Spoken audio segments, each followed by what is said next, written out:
Las iglesias Monte de Sión de la colonia Morelos y la Peña de Oreb de la colonia Antonio Varona, pertenecientes a la iglesia Getsemaní de la Unión de Iglesias Evangélicas Independientes, presentan su programa Sendas Antiguas. Andad por el buen camino.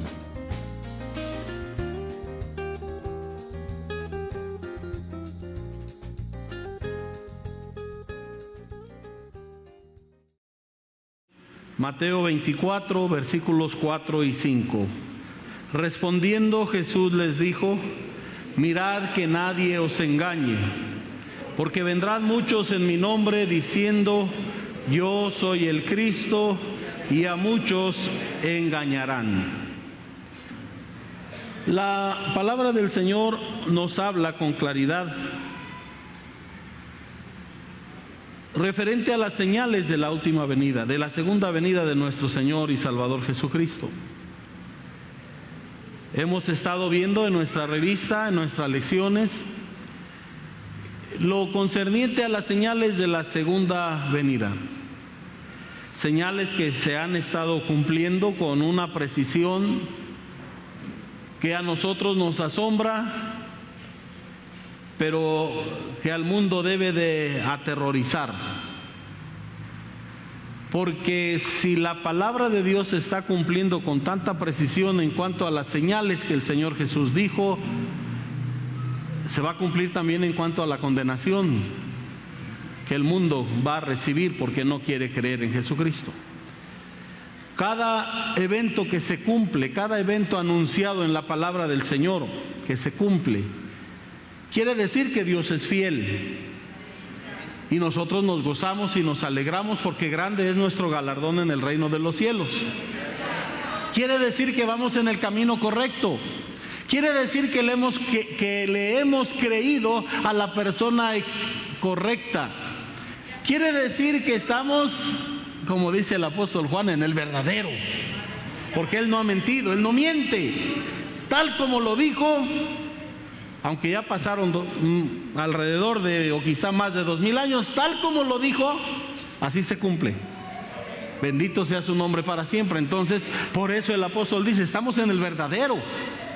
O sea, aquel que habla verdad. Jesucristo siempre habló con la verdad. Y la Biblia nos habla de las señales. Y una de las señales principales en cuanto a la venida de Cristo, hermanos, es precisamente lo que hemos leído aquí. Es muy significativo esto, porque miren, aquí en Mateo 24 le preguntan: ¿qué señales habrá de tu venida? ¿Y cuál es la primera señal que pone? Vendrán muchos en mi nombre diciendo: yo soy el Cristo. ¿Cuál es la primera señal que él pone? Los falsos cristos, las herejías, las apostasías. ¿Cuál es la primera señal? La primera señal que él pone no tiene que ver con el universo como todas las demás señales. Tiene que ver con algo más sublime y más glorioso como lo espiritual. El mundo ve las señales, las aceptará o no las aceptará. Pero la iglesia, al ver las señales, debe de aceptarlas. La iglesia es diferente. Por eso la primera señal, hermanos, la primera señal que Jesús da de su venida, ¿para quién va dirigida? Para la iglesia.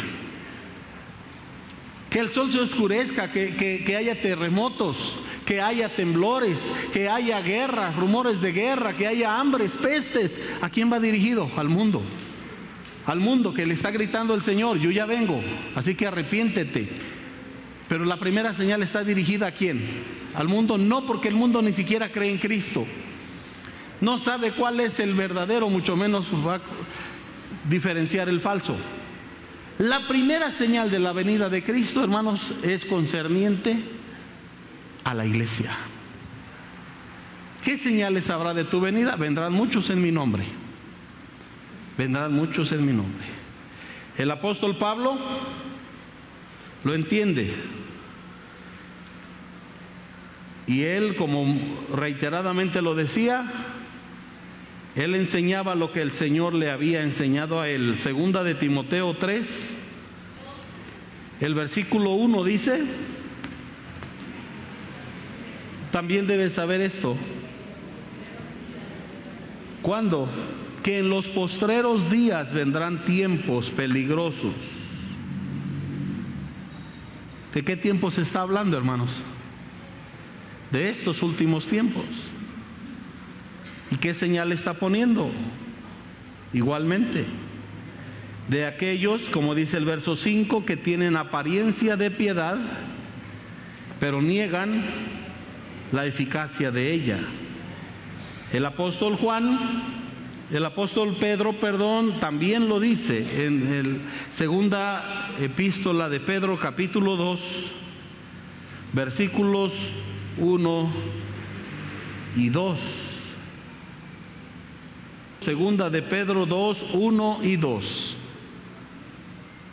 Segunda de Pedro 2, 1 y 2 dice, pero hubo también falsos profetas entre el pueblo, como habrá entre vosotros falsos maestros, que introducirán encubiertamente herejías destructoras y aún negarán al Señor que los rescató, atrayendo sobre sí mismos destrucción repentina, y muchos seguirán sus disoluciones, por causa de los cuales el camino de la verdad será blasfemado. Leemos el 3 porque también habla de estos.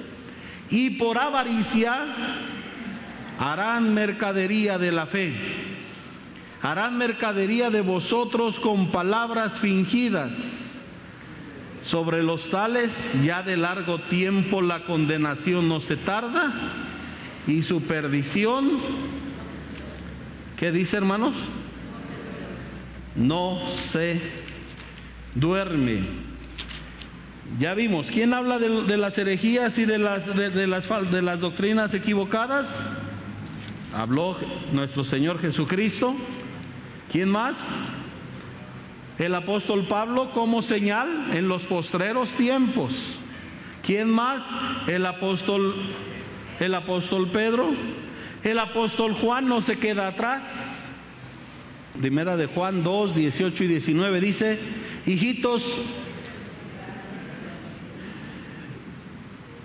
¿será casualidad que el Señor Jesús y los 3 apóstoles están hablando de qué? De los últimos tiempos. ¿Será casualidad? No. Hijitos, ya es el último tiempo, y según vosotros oísteis que el anticristo viene. Así ahora han surgido muchos anticristos. Por esto conocemos que es el último tiempo. Salieron de nosotros, pero no eran de nosotros. Porque si hubiesen sido de nosotros, habrían permanecido con nosotros, pero salieron para que se manifestase que no todos son ¿de quién? De nosotros.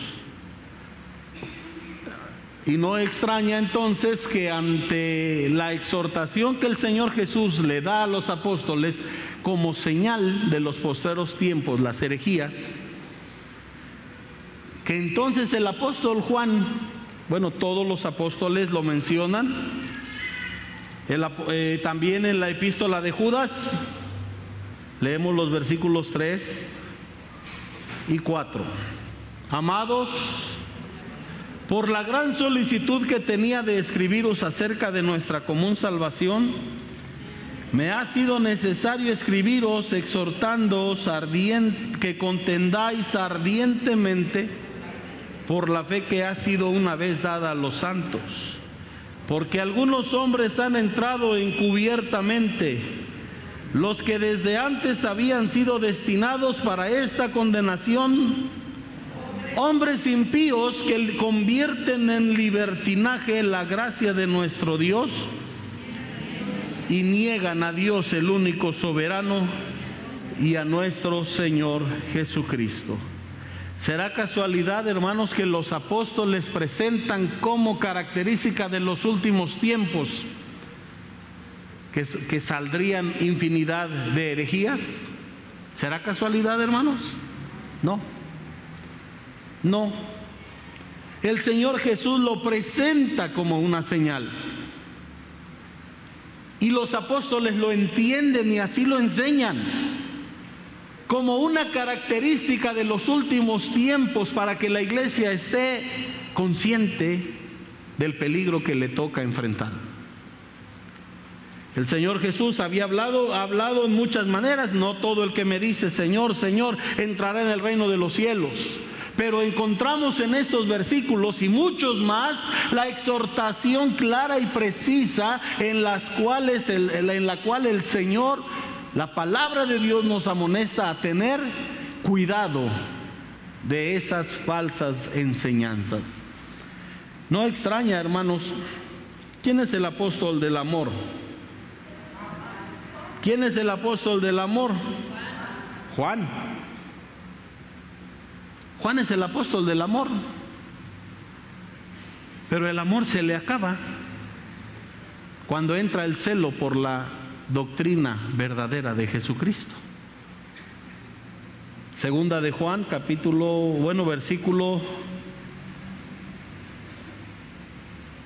versículos 9 al 11. Dice la palabra del Señor así: cualquiera que se extravía y no persevera en la doctrina de Cristo, no tiene a Dios. El que persevera en la doctrina de Cristo, ese sí tiene al Padre y al Hijo. Si alguno viene a vosotros y no trae esta doctrina, no lo recibáis en casa ni le digáis bienvenido, porque el que le dice bienvenido participa en sus malas obras.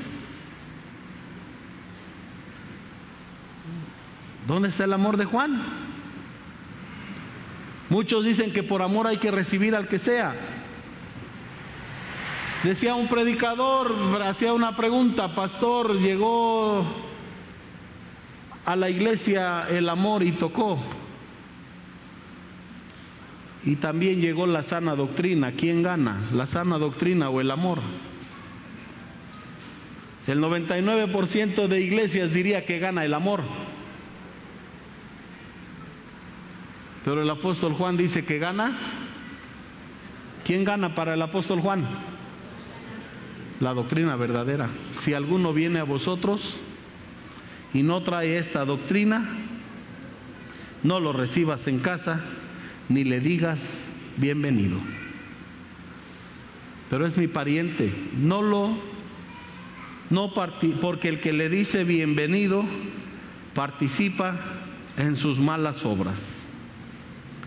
La Escritura, pues, hermanos, habla con mucha claridad y nos pone, nos enseña, nos ilustra como una señal de los últimos tiempos, la proliferación.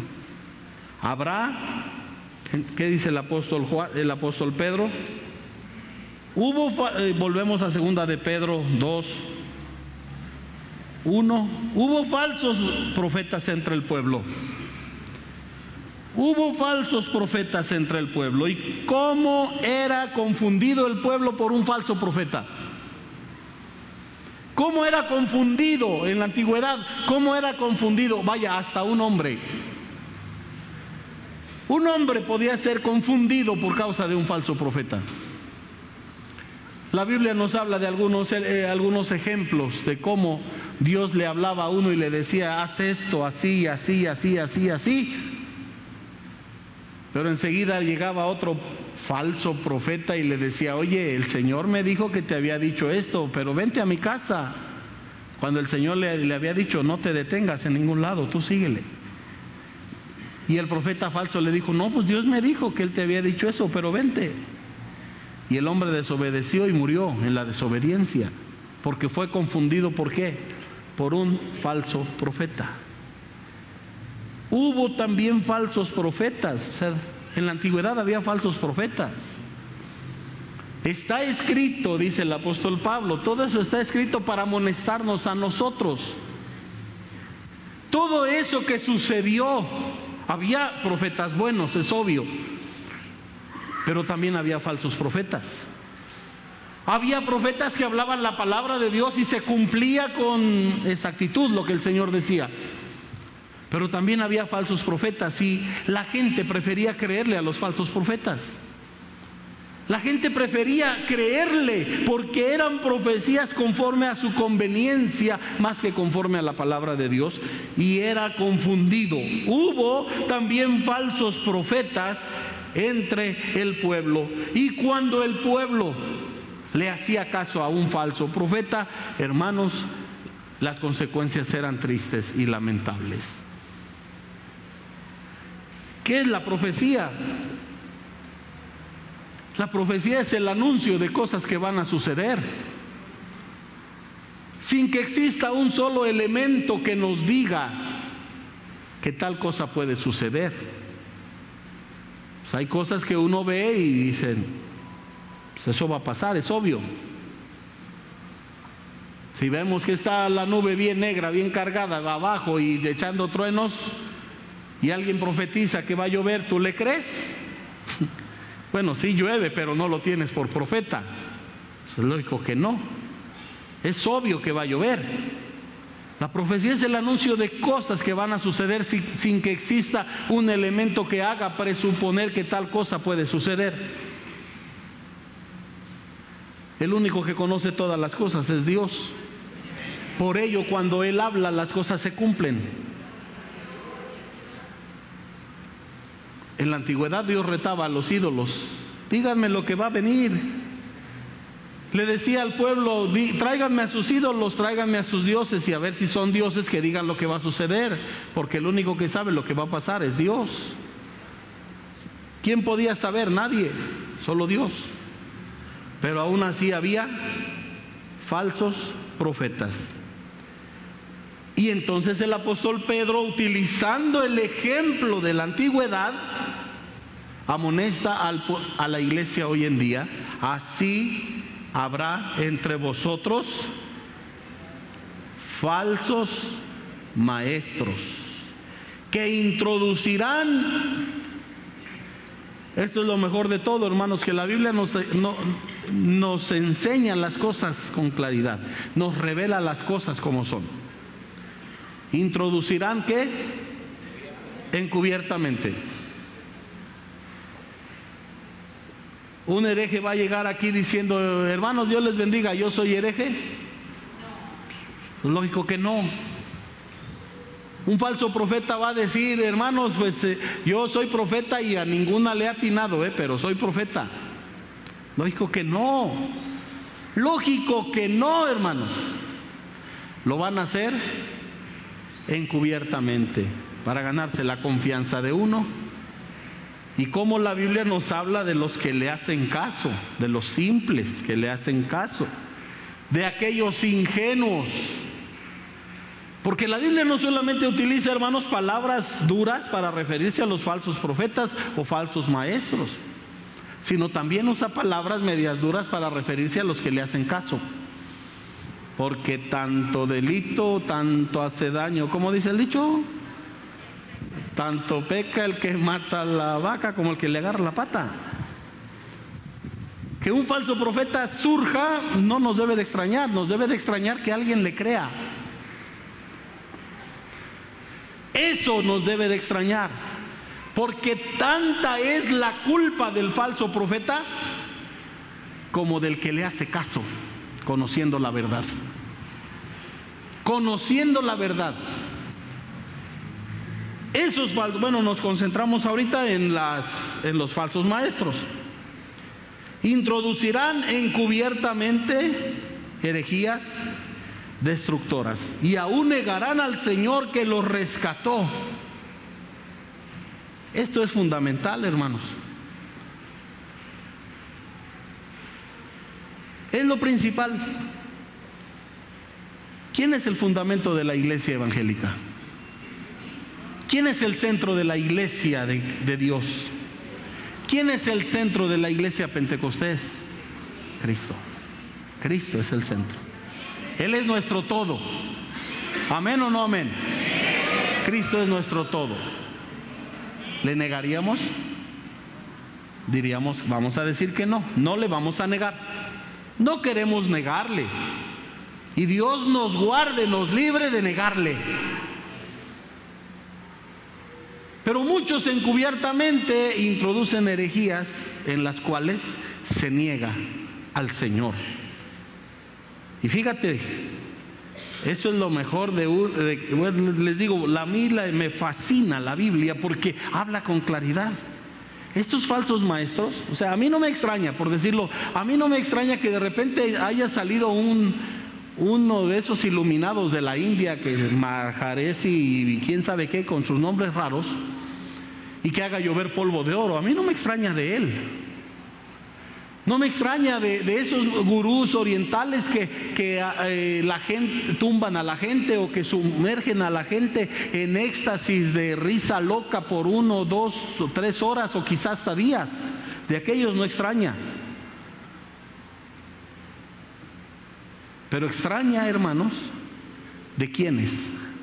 De los que conocen al Señor, porque dice, niegan al Señor, ¿qué? ¿Qué? Léanlo. Niegan al Señor que ¿qué? Eran cristianos. Esas personas que hoy predican herejías, el día de ayer eran cristianos, porque dice aquí que fueron salvos. No me extraña de aquellos locos. Aún negarán al Señor que los rescató. Porque la mayoría, hermanos, de esos predicadores, de esos falsos maestros, eran cristianos, tenían una buena enseñanza, pero no les satisfizo lo que tenían. Hay uno que se hace llamar el cantinero de Dios. Howard Rodney Brown es un sudafricano que vive en Miami. Y este señor, él es un pastor. Y él oraba y clamaba y decía, yo no quiero esos cultos aburridos, tediosos de siempre. Yo quiero que algo ocurra, sea de Dios o sea del diablo, pero que algo ocurra en mi iglesia. Yo no quiero cultos aburridos.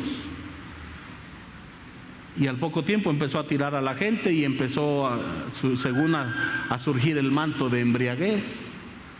Pero no le conformó Cristo, empezó a decir, yo quiero que venga o Dios o el diablo, pero que algo ocurra, decía él. Conociendo a Cristo le despreciaron, lo dejaron. Una persona me decía, iba a una de estas iglesias y dice que en cierta ocasión el pastor preguntó, levanten la mano los que vienen de otras iglesias, y el 90% de esa congregación había conocido el evangelio en otras iglesias. Pero dejaron su iglesia de sana enseñanza para irse a la herejía. Dejaron su iglesia en la cual eran alimentados con la palabra de Dios. Es que eran cultos tediosos, sí, así es. Dejaron sus cultos aburridos, siempre lo mismo, por ir a buscar cosas nuevas, por ir a buscar cosas llamativas.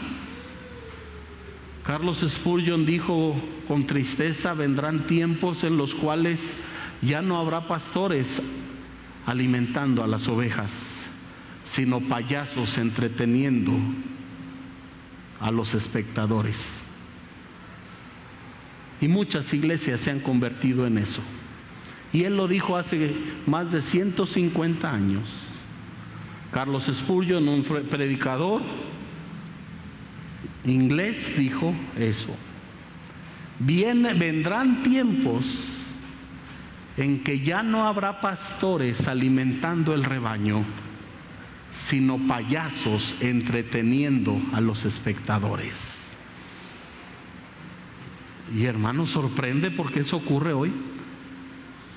Empezaron a chiflar, empezaron a aplaudir, empezaron a saltar, empezaron a hacer desfiguros y medio, empezaron a aventarse la viborita de la mar por el templo, pero luego eso ya no les bastó.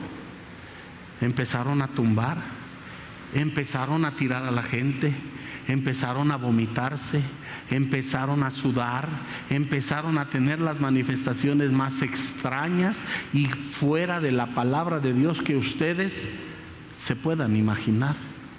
¿Por qué? Porque si un pastor de esas iglesias cae en la rutina, la gente dice: ya este culto está aburrido, me voy a buscar a otro. Quiero ir a otra iglesia. Y que ya supiste que ahora en aquella iglesia va a venir la profeta que hace que caiga polvo de oro. Allá van, porque la gente anda buscando como circo a ver quién le ofrece el mejor entretenimiento.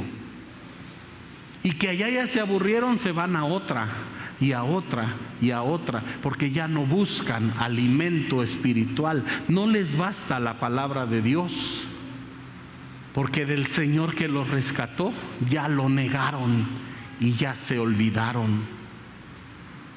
¿Cuándo lo niegan? Cuando te dicen que tú necesitas liberación aunque ya eres salvo. Eso es mentira. Cuando te dicen que tú tienes que pasar por esa experiencia de caer o de vomitar porque necesitan ser tu vida liberada y que hagan en ti liberación. Va alguien, yo tengo este problema, ¿qué necesito? No, necesitas liberación, le vamos a hablar a fulano para que te haga liberación. ¿Por qué no les gusta la Biblia? Porque la Biblia dice: el culpable eres tú, arrepiéntete, pecador, arrepiéntete, deje el impío su camino y el hombre inicuo sus pensamientos y vuélvase a Jehová. Por eso no les gusta la Biblia, porque es más fácil decir: es que tu abuelito te vendió al diablo. Tu abuelito hizo pacto con el diablo para que toda tu familia fuera borracha, para que toda tu familia fuera drogadicta, para que toda tu familia estuviera sujeta a una maldición, pero necesitas liberación. Eso es mentira. Eso no está en la palabra de Dios. Niegan al Señor que los rescató, porque la Biblia dice: si alguno está en Cristo, nueva criatura es, las cosas viejas pasaron, he aquí todas son hechas nuevas. Por eso Cristo, cuando estaba en la cruz del Calvario, Él exclamó: consumado es, porque a su obra ni le sobra ni le falta, es perfecta. Bendito sea su nombre para siempre. Y cuando creemos en Él, dice la Escritura que por Él hemos renacido a una vida nueva. Es necesario nacer de nuevo, dijo Cristo. No dijo necesitas liberación, no dijo necesitas romper maldiciones generacionales. Y en esa doctrina equivocada, engañosa y mentirosa, ¿qué están haciendo? Negando al Señor que los rescató, negando al Señor que los rescata. ¿Qué debe de hacer un hombre para que el Señor lo rescate? Creer y arrepentirse. Creer en Cristo. Arrepiéntete y el Señor te rescata. Pero ahora es más fácil. Yo les he dicho, por eso los brujos tienen éxito. Porque dicen: ay, que se me están muriendo las vaquitas. Y el brujo te dice, te echa cartas y dice: es que alguien por ahí te está haciendo el trabajito, pero ahorita vamos a revertirle el trabajo. Es que mi esposa está enferma y no le hallan los doctores. Y va la enferma y le dicen: es que tu marido tiene otra mujer, que hay otra señora celosa que quiere quitarte al marido, por eso te está haciendo un trabajito, pero ahorita lo vamos a arreglar. Y todo lo arreglan echándole la culpa a otros. Pero el Evangelio dice que el culpable somos nosotros por nuestro pecado, pero que cuando nos arrepentimos y clamamos a Él, Él es fiel y justo para perdonar nuestros pecados y limpiarnos de toda maldad. Bendito sea su nombre. Pero esa es la raíz, esa es la clave, es el punto fundamental de la herejía. Niegan al Señor que los rescató. Niegan al Señor que los rescató. Y es lo peor. ¿Por qué? Porque de allí, hermanos, viene toda una cosa horrible. como no creen a la verdad, dice la Escritura, son entregados a una mente reprobada, para que crean la mentira. No les basta la verdad, entonces terminan en la mentira. No les basta la verdad de Dios. Un predicador del siglo II decía: toda búsqueda termina en Jesucristo, punto. Y así es. Cuando llegamos a Jesucristo, nuestra búsqueda se acaba, porque solo Él satisface. Y si no estamos satisfechos con Él y le queremos seguir buscando, vamos a caer en la mentira. ¿Por qué? Porque despreciamos a Cristo, y Cristo es la verdad. Él dijo: yo soy el camino, la verdad y la vida. Despreciando la verdad, cayendo en la mentira, negando al Señor que rescata, para caer en la condenación. Y hermanos, qué terrible es, porque cristianos que tienen al alcance la salvación la dejan ir, la desprecian, la tienen en poco, no les basta, y entonces empieza a andar de aquí para allá, de allá para acá. ¿Por qué? Porque si Cristo no los llena, ¿quién los va a llenar? Cualquiera que bebiere de esa agua, dijo Jesús, cualquiera que bebiere de esa agua volverá a tener sed. Por eso van a un lado, se satisfacen, pero al rato tienen sed. Van a otra iglesia y los tumban, se satisfacen, pero vuelven a tener sed. Van a otra iglesia, allí los hacen que se vomiten y vuelven a tener sed. Y se van a otro lado y vuelven a tener sed. Pero el que bebe del agua que Cristo da no tiene sed nunca más, porque el agua que Cristo nos da es agua de vida eterna. Cristo satisface, solamente Cristo llena. ¿Qué tenemos que andar buscando de aquí para allá? Nuevas experiencias, cosas llamativas, nuevas, nada. Solo lo que está en la palabra de Dios. El apóstol Pablo les decía, se convierte, bueno, cada discípulo se convirtió en un celoso guardián. Primera de Corintios, se convierten en un celoso guardián.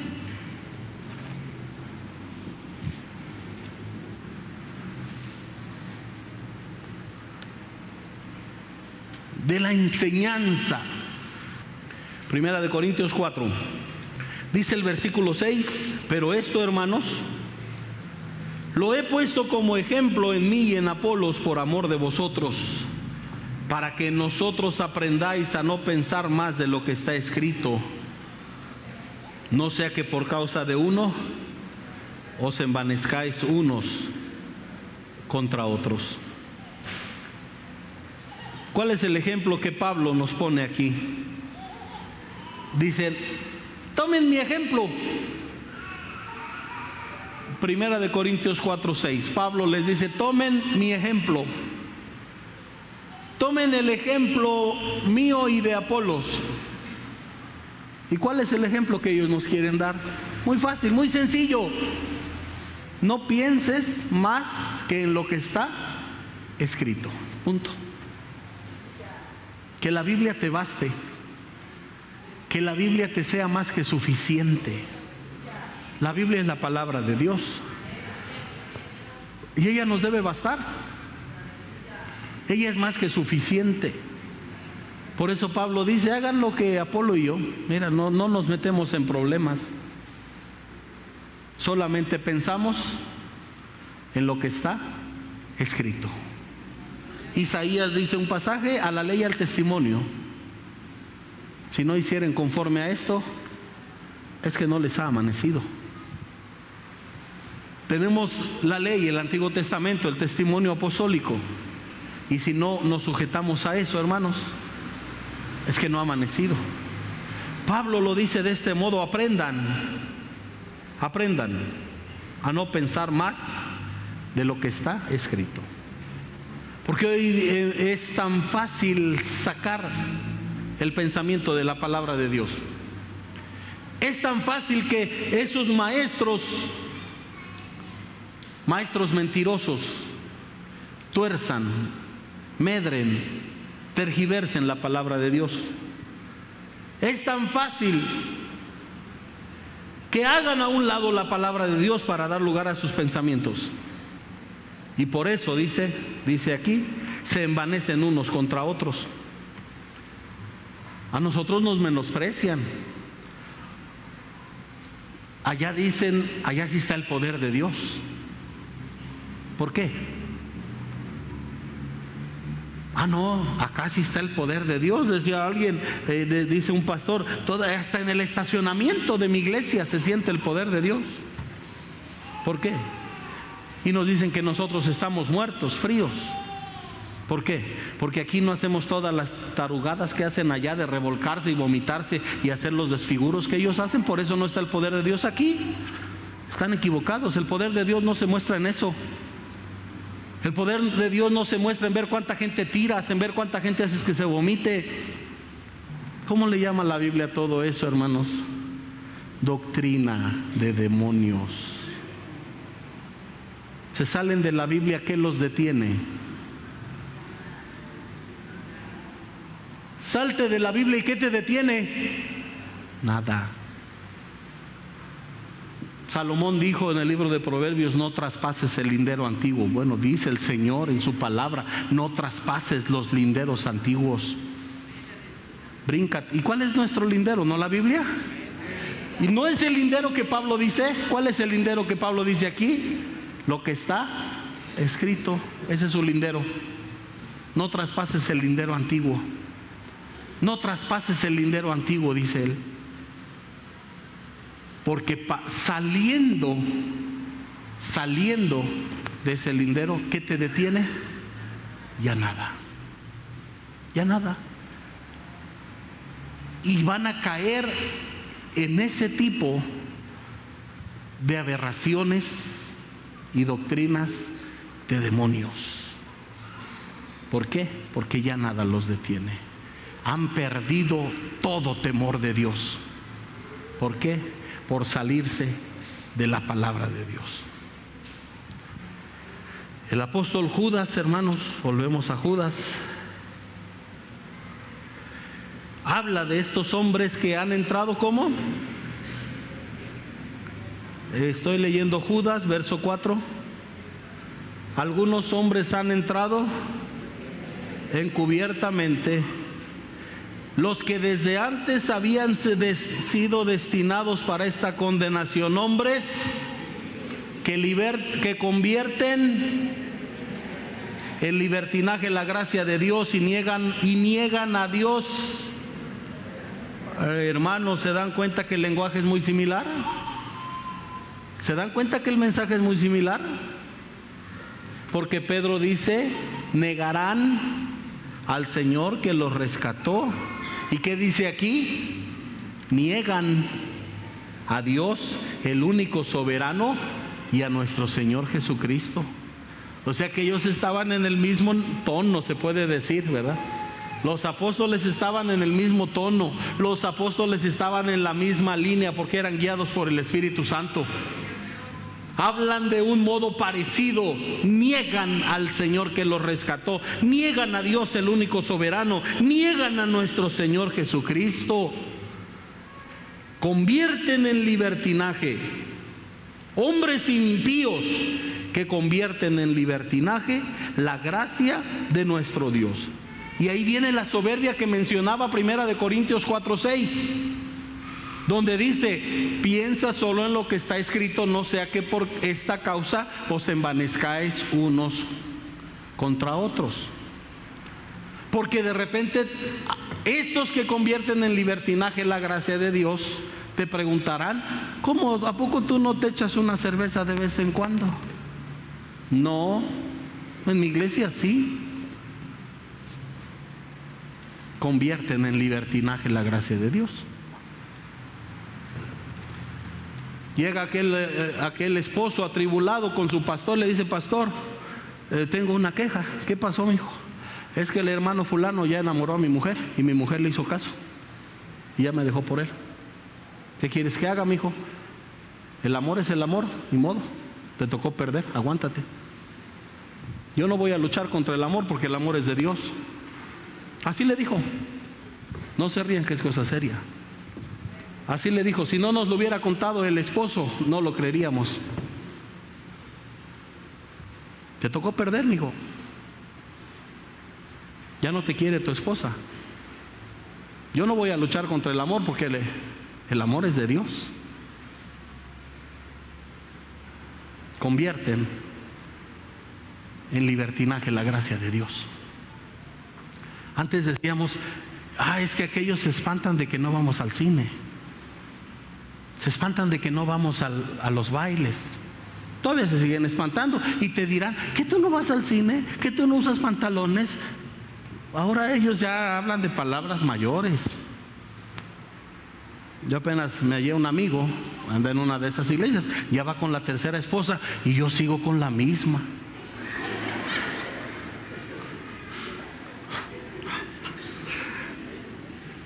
Imagínate, convierten en libertinaje la gracia de Dios.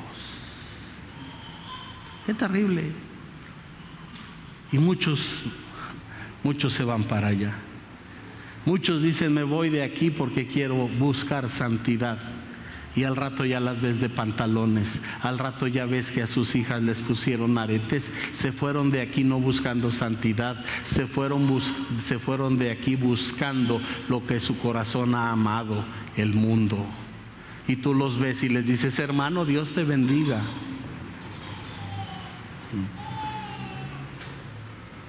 Se fueron de aquí porque no soportaron la palabra de Dios. Se fueron de aquí porque les parece cosa dura. Jesús, ¿con cuánta gente empezó? Jesús, ¿con cuánta gente empezó, hermanos? ¿Con 12? No, mi hijo. Una ocasión le dio de comer a 5,000. Era gente que había dejado todo y estaba en el campo escuchándolo. 5,000 hombres, aparte mujeres y niños. Luego a medio ministerio ya nomás le vemos a 70. Mandó Jesús a 70 a predicar. Regresaron los 70 con gozo. Sigue predicando y dice el evangelio que muchos de sus discípulos volvieron atrás. Y Pedro le dijo, maestro, si es así, pues nadie va a ser salvo. Lo que para vosotros es imposible, para Dios es posible. Y los otros decían, no, pues esto sí está duro. Y se paraban y se iban. Y un día Jesús les dice, ¿quieren ustedes irse también? Y Pedro le dijo, maestro, ¿a quién iremos? Solo tú tienes palabras de vida. ¿A quién iremos? Aquí han pasado muchos. Y muchos, así como han venido, se han ido. ¿Qué dice Santiago? Estaban en nosotros, estaban con nosotros, pero no eran de nosotros, porque su corazón de ellos siempre estuvo en el mundo. Porque el corazón de ellos siempre ha estado en el mundo. ¿Quién te dijo que el evangelio es fácil? ¿Quién te dijo que el evangelio es... ¿No acaso el Señor dijo que su carga era difícil, pesada? Porque nuestra carne lucha. ¿No ustedes tienen, no tenemos tentaciones? ¿No tenemos desánimos? ¿No pasamos por momentos en los cuales nos dan ganas de aventar todo y tirarnos a la perdición? Pero aquí estamos, hermanos. Aquí estamos. Yo no voy por ti. Tú no vas por mí. Cada uno de nosotros estamos aquí por nuestra propia necesidad.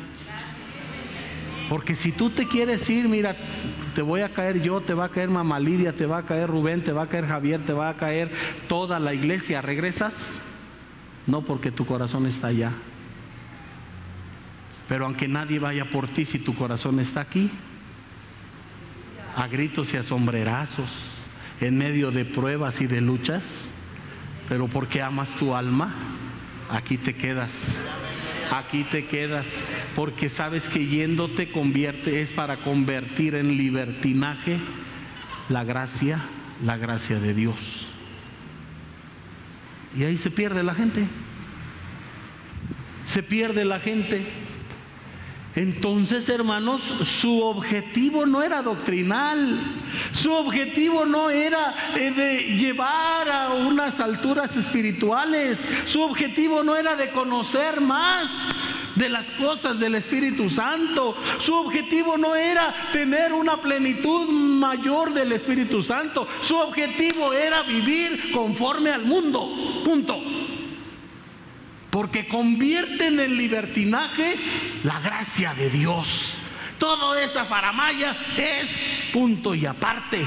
Es puro disfraz, porque lo que realmente buscan es solapar su amor al pecado y a las cosas del mundo, punto. Que no me vengan con cuentos, que ahí sí está el poder de Dios, porque el poder de Dios ¿en qué se manifiesta? En una vida cambiada, en una vida transformada, porque Cristo agarra al borracho y le quita lo borracho, Cristo agarra al ladrón y le quita lo ladrón, Cristo agarra al perverso y le quita lo perverso, agarra al mundano y le quita lo mundano, y ahí está el poder de Dios. Por eso Pablo dice: no me avergüenzo del evangelio de Jesucristo, porque es poder de Dios para salvación, no poder de Dios para tumbar. ¿Cuántos de esos se levantan ahorita y el día de mañana están robando, estafando, mintiendo, engañando, adulterando, emborrachándose? ¿Y de qué les sirvió la tumbada? De nada. Eso es puro cuento para justificar lo de allá afuera, porque convierten en libertinaje la gracia de Dios. Dice la escritura aquí, leemos los versículos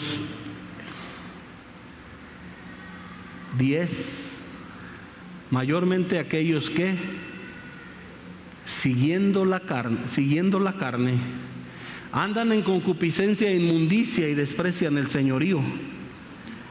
Atrevidos y contumaces, no temen decir mal de las autoridades superiores. ¿Dónde está el error, hermanos?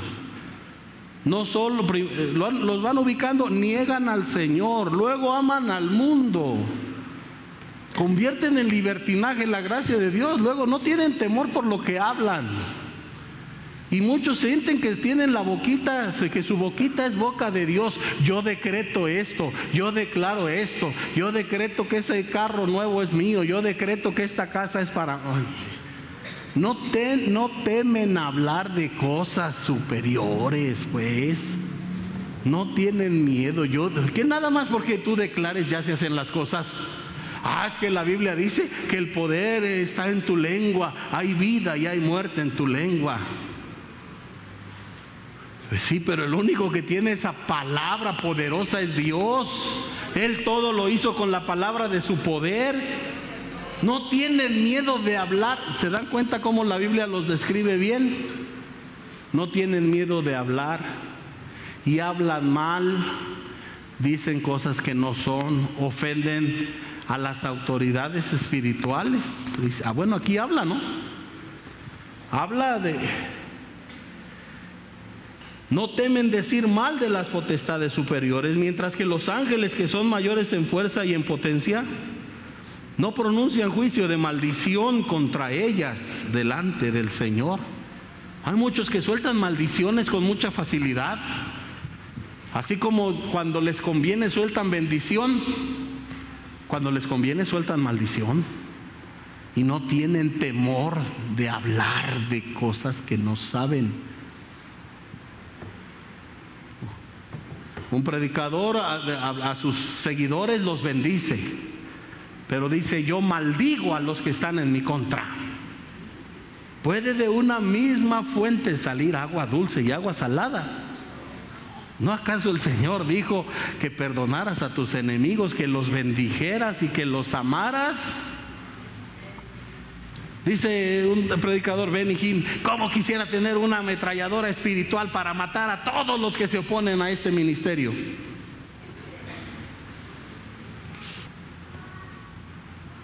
No tienen temor de lo que dicen. Cuida tu lengua. A unos los bendices, pero de otros los maldices, les llamas maldito. Te has apartado de la verdad. Se han apartado de la verdad. Estos, dice el verso 12, hablando mal de cosas que no entienden, como animales irracionales, nacidos para presa y destrucción, perecerán en su propia destrucción, recibiendo el galardón de su injusticia, ya que tienen por delicia el gozar de deleites cada día.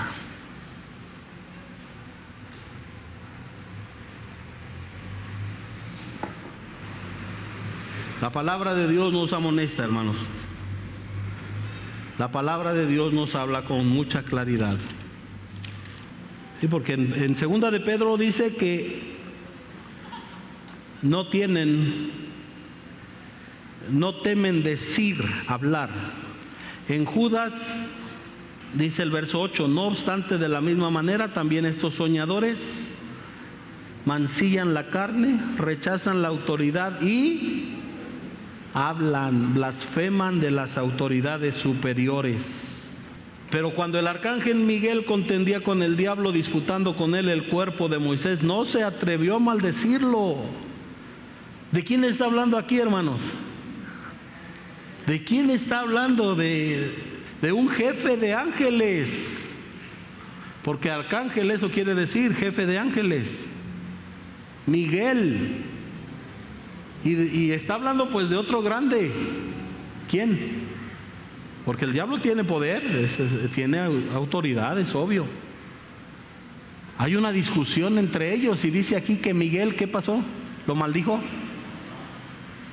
Le dijo, maldito eres. No lo maldijo. Al contrario, le dijo, el Señor te reprenda. El Señor te reprenda. Pero estos blasfeman, dice el verso 10, de cuantas cosas no conocen, y en las que por naturaleza conocen, se corrompen. Ay de ellos, porque han seguido el camino de Caín, se lanzaron por lucro en el error de Balaam y perecieron en la contradicción de Coré. Estos son manchas en vuestros ágapes, que comiendo sin vergüenza, porque eso significa la palabra impúdicamente, ¿verdad? Que comiendo sin vergüenza con vosotros se apacientan así, no les da vergüenza, se apacientan a sí mismos, nubes sin aguas, llevadas de acá para allá por los vientos, árboles otoñales sin fruto, 2 veces muertos y desarraigados, o sea que no echan raíz. Fieras ondas del mar que esfuman su propia vergüenza, estrellas errantes. Y continúa hablando el 16, murmuradores, querellosos, que andan según sus propios deseos, cuya boca habla cosas infladas, adulando a las personas para sacar provecho. O sea, estamos hablando de lo que hablan, ¿verdad? Yo declaro, yo decreto, yo te bendigo. Ahora qué risa da de que ya no dicen Dios te bendiga. Y algunos, y luego creo que aquí espero que nadie siga ese jueguito, bendiciones. No son bendiciones, es Dios te bendiga. Por ahí decía un ignorante, porque aparte de los necios son ignorantes. La Biblia nunca dice que no dice la Biblia Dios te bendiga. ¿Cómo de que no? Dios te bendiga y te guarde. Esa es la bendición, y la bendición de Jehová es la que enriquece. Pero muchos, bendiciones, brother, bendiciones, bro. Payasos. Que Dios te bendiga, aunque gastes más saliva, pero lo correcto es que Dios te bendiga. ¿Quién quieres que te bendiga, yo o Dios? Pues yo prefiero que Dios me bendiga y no ustedes. Queremos la bendición de Dios, pero ya de moda, bendiciones, bro. No, ya no quieren, pero para otras cosas sí hablan bien, y hablan hasta de más, cuya boca habla cosas infladas, adulando. Dios me dijo que tú ya estás sano. Dios no le ha dicho nada. porque si le dijera, estaría sano. ¿Cuántos hay que lucran, verdad? Un mentiroso le dijo a uno: Dios me dijo que está sano. Dios me dijo que está sano. Y sigue enfermo. ¿Dios habló? No. Dios me dijo que te va a dar un camionzote nuevo de agencia y no ha llegado. ¿Dios habló? No. Hablan de cosas infladas, adulando a las personas para sacar. Decía un evangelista, pasó alguien a orar y le dice: ¿sabes qué? ¿Cuánto te vas a gastar en el doctor? No, pues mi tratamiento vale como unos $20,000. Haz pacto con Dios, dame los 20,000 y el Señor te va a sanar. Ay, qué chulo. Haz pacto con Dios, pero el dinero me lo das a mí, ¿eh? Hablan de cosas infladas. ¿Para qué dice ahí? Para sacar provecho. Le decía aquel evangelista: a ver, me vas a mandar 30,000. No, pero no los traigo. No importa. ¿Cuándo me los mandas? No, pues en un mes. ¿Está bien? Y ya lo tumban, ¿no? Déjame tu teléfono y tu nombre y tu dirección. Y a los 3 meses que le hablan, contestó la esposa. ¿Sabe qué? Hablo del ministerio del evangelista tal, es que su esposo prometió $30,000 y no lo ha mandado. Y le dice la esposa: pues váyaselos a cobrar a la tumba porque tiene 2 meses que se murió.